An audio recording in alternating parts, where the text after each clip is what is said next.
Senador Plínio, primeiramente eu queria lhe cumprimentar pelo seu pronunciamento, sempre sereno, tranquilo, sem alterar a voz, mas com uma indignação que é natural hoje da maioria do povo brasileiro pelo Supremo que tem. O Supremo, ele faz política, senador Cajuru. E ele está vivendo de política. A gente vê as reuniões de bancada aqui com o presidente do Supremo se reunindo. E nos corredores aqui do Senado, senador Regufe, o que a gente observa é um comentário de que está tudo definido para amanhã. Está tudo definido.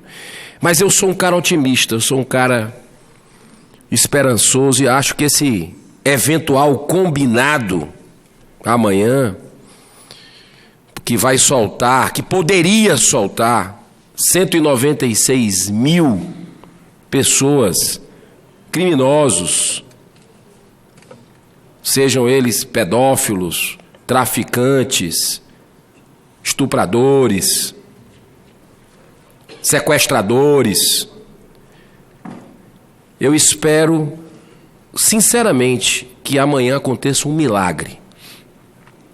E milagres acontecem. Que os ministros tenham bom senso, tenham sabedoria de perceber que o restinho de respeito que o povo brasileiro tem àquela importante casa, e é importante sim, para a democracia, um Supremo forte. Agora um Supremo que ele pelo menos tenha um pouco de vergonha de suas atitudes tão questionadas e que essa casa vai fazer, mas vai em nome de Jesus. Ela vai fazer uma CPI. Ela vai fazer. É uma questão de tempo. E cada atitude deles é uma por semana, senador Regufe. É uma, pode fazer o cálculo, é uma por semana. Cada atitude do Supremo Tribunal Federal é um caminho a mais para que se haja essa consciência de se fazer essa tão esperada CPI que vai abrir essa caixa preta do único poder que ainda não foi investigado no Brasil. CPI da Lava Toga é urgente. Eu fico feliz, senador Plínio, lá no seu Amazonas, seu querido estado, que os seus olhos brilham quando o senhor fala do seu estado. Eu acho que é o mesmo sentimento que o povo do meu Ceará tem tido. Lá não tenha dúvida, a maioria do povo cearense está repudiando hoje as decisões do Supremo Tribunal Federal e quer não apenas a CPI da Lava Toga, mas quer também, e está crescente, o impeachment, que seja analisado, pelo menos, o impeachment de alguns ministros que têm fatos determinados, eu repito, fatos determinados. O senador Cajuru teve acesso dessa grossura aqui, com documentos, com tudo, e que o brasileiro quer só uma coisa, gente. Só uma coisa, senadora Selma, senador Iovisto, senador Estives, o povo brasileiro quer a verdade. Ele quer que o seu país seja passado a limpo em tudo. E é um direito que ele tem. São décadas de sofrimento, de pessoas passando por necessidades num país rico como o nosso. Teve uma matéria agora, senador Cajuru, se eu não me engano foi no estado de Pernambuco, que saiu um anúncio para um emprego simples. Era filas em quarteirões, como a gente chama lá aqui em Brasília, em quadras, filas e filas, foi em Recife. E aqui a gente vive numa ilha da fantasia e não se tem preocupação com decisões que afrontam a ética, que afrontam valores do povo brasileiro, que é trabalhador, que é digno, que é honrado, que é um povo de princípios. Vamos passar limpo esse país. Eu espero sinceramente que os ministros do Supremo Tribunal Federal, nossa Corte Suprema, eu acredito muito no ser humano, Eu acredito que o ser humano, ele tenha uma luz que ele, em algum momento, ele perceba para onde ele está levando, porque o que está acontecendo é o seguinte: o Supremo está aos poucos, e essa faísca pode pegar tudo, está tocando fogo no país, com decisões altamente impopulares. A Operação Lava Jato é um patrimônio inesgotável do povo brasileiro. A Operação Lava Jato é um orgulho do povo brasileiro. Orgulho. Com repercussão internacional do combate à corrupção. É uma referência à Operação Lava Jato. Então, para concluir, eu queria apenas colocar para Vossa Excelência que eu espero, eu tenho confiança numa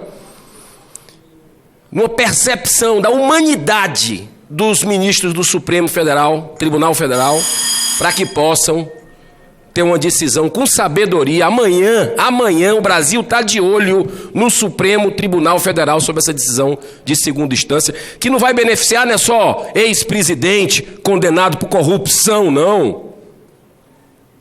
É muita gente que está envolvida, 196 mil pessoas, quase 200 mil pessoas. Isso que precisa entender os criminosos da mais alta periculosidade.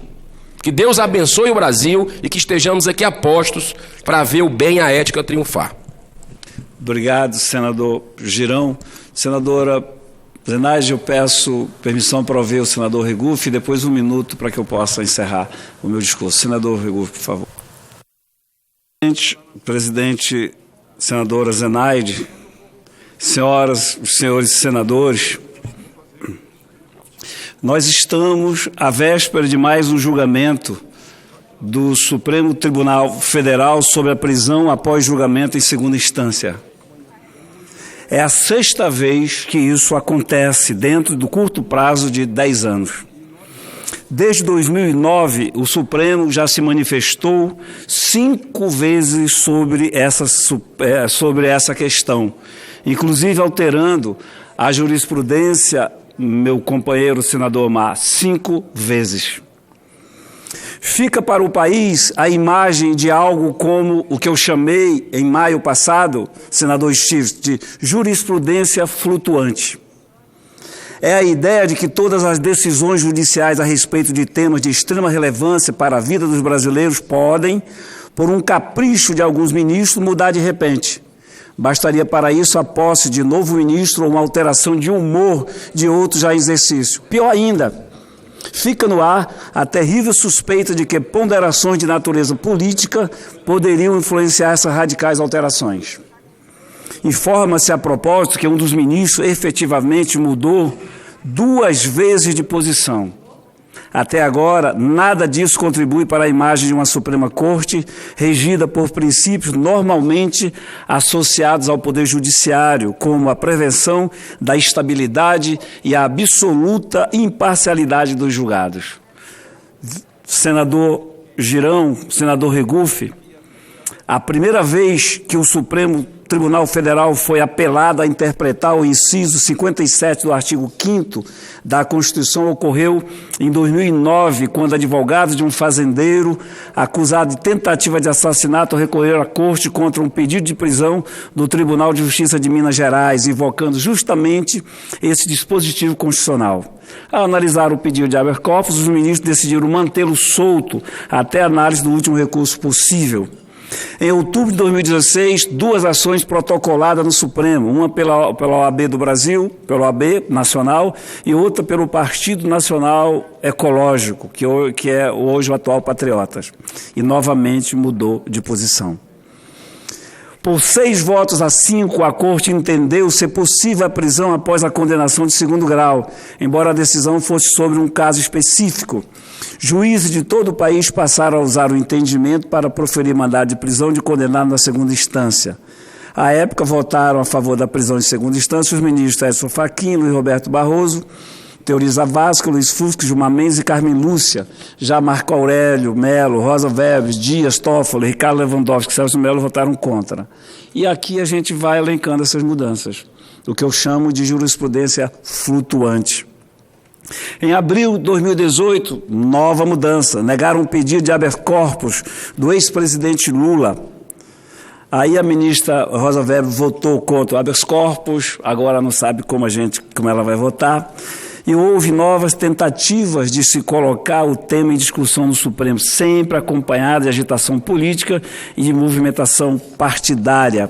E haja jurisprudência flutuante. Em um desses casos, a prisão após julgamento em segunda instância chegou a entrar formalmente na agenda do Supremo, sendo dela retirada a hora antes da sessão. Vejam só como eles procedem, como eles tratam a coisa pública, senador Cajuru. É evidente que essas idas e vindas apenas reforçam as interpretações verdadeiras ou não de que se agia por conveniência política. Eu usei aqui a expressão jurisprudência flutuante para caracterizar essas surpreendentes idas e vindas, senadora Zenaide, mas que o humor do brasileiro já chama de outro, já há quem chama de banana boat. Tamanho as intempéries, tamanho vai e volta. Lembrando futebol, senador Cajuru, faz que vai, não vai, mas acaba fundo. Lembrando o Dario. Os que pedem a vedação das prisões após a segunda instância alegam. Eu não vou nem dizer as alegações aqui para a gente poder realmente fugir do tema escrito. A gente descreve aqui essas mudanças que eu disse desde o começo, 5 mudanças em 10 anos, e fica uma jurisprudência flutuante, deixando o país nessa insegurança jurídica. De qualquer forma, o Supremo Tribunal Federal manifestou-se mais uma vez, agora eu falo da 5ª, senador Stiglitz, sobre a questão agora em abril de 2018. Tratava-se então de um habeas corpus específico sobre a libertação do ex-presidente Lula. Foi negado, como vimos a ministra Rosa Weber informando que, embora pessoalmente se colocasse contra a prisão após segunda instância, respeitava a jurisprudência vigente. E o placar foi de 6 votos a 5. Isso não é o que deseja o país, isso não é o que desejamos todos nós. A incerteza de mudanças abruptas de orientação na Suprema Corte do país, por força de contingências políticas e de oscilações de temperamento, só nos temor jurídico, só nos causam preocupação. Senhora Presidente, senadora Zenaide, senhoras senadores, senhores senadores, jurisprudência, interpretação dos principais textos do país, nada disso é coisa para leigos. É por isso que se escolhe pessoas sabidamente competentes, de competência reconhecida, ou deveria ser. Não por acaso a Constituição exige para a escolha dos ministros supremos notável saber jurídico e reputação ilibada. Mas é impossível negar, porque diante desse quadro que está se espraiando, a gente não tem tanta gente assim, né, de conhecimento, de saber jurídico e reputação ilibada. Interpretação, amanhã vão fazer tudo de novo, ou nada de novo. E a gente tem que estar tratando disso aqui. Eu já vi o senador Girão tratar disso aqui, o senador Álvaro Dias, o senador Regufe, o senador Cajuru, e a gente tem que voltar ao tema. Eu acho que se a gente hoje aqui conseguir uns 20 discursos nesse sentido, alertando, chamando a atenção da população brasileira desse perigo que é essa jurisprudência flutuar a cada momento, ao bel prazer de um ministro que estava lá, senadora, minha senadora nobre, juíza, nossa competente companheira, senadora Selma, juíza competente que sabe do que a gente fala, julgar a bel prazer. Se assume um novo ministro, ele muda. Ou então muda de opinião, votou assim de um jeito e vota aqui assado. Eu acho que isso aí tem que ser um tema do Senado hoje. Longe de mim, e já concedo a palavra com o maior prazer, a senador Girão, senador Regufe, longe de mim querer pautar o Senado. Eu só acho que nós temos a obrigação hoje de tratar desse assunto. Porque, e no fim eu vou repetir aquela célebre frase que eu gosto de dizer em relação ao Supremo, porque é preciso que a gente diga assim, e quem que neste país pode não desafiar, mas quem neste país pode colocar o Supremo Tribunal Federal no seu devido lugar, senão o Senado? E nós não podemos desperdiçar essa oportunidade. Eu ouço o senador Girão com o maior prazer, em seguida o senador Regufe. Obrigado, senador Regufe. Presidente Zenaide, eu me sinto contemplado numa parte do senador Girão e do senador Regufe. Me permita só 2 minutos para encerrar aqui. A verdade é o princípio da presunção da inocência ou presunção de não culpabilidade, alegado pelos que tentam impedir a prisão após sentença de segunda instância, não pode ultrapassar, anular outro princípio, que é o da vedação da proteção insuficiente. A justiça precisa ser estável, eficaz e rápida. Existe um consenso a respeito. Não cabe à Suprema Corte mudar toda a jurisprudência ao sabor de impulsos de momento, de jogo político ou de simples volubilidade deste ou daquele ministro. Eu termino mais um discurso e vou ficar aqui mais 7 anos repetindo o que disse desde o primeiro minuto, senadora Zenaide. A Suprema Corte Federal pode muito, mas não pode tudo. E cabe a este Senado botar um freio nos mal-ministros. E é isso que vamos fazer hoje aqui. Obrigado, presidente Zenaide. Obrigada, senador Plínio Valério. Pela ordem, presidente. Para assumir. Desculpa, pode concluir.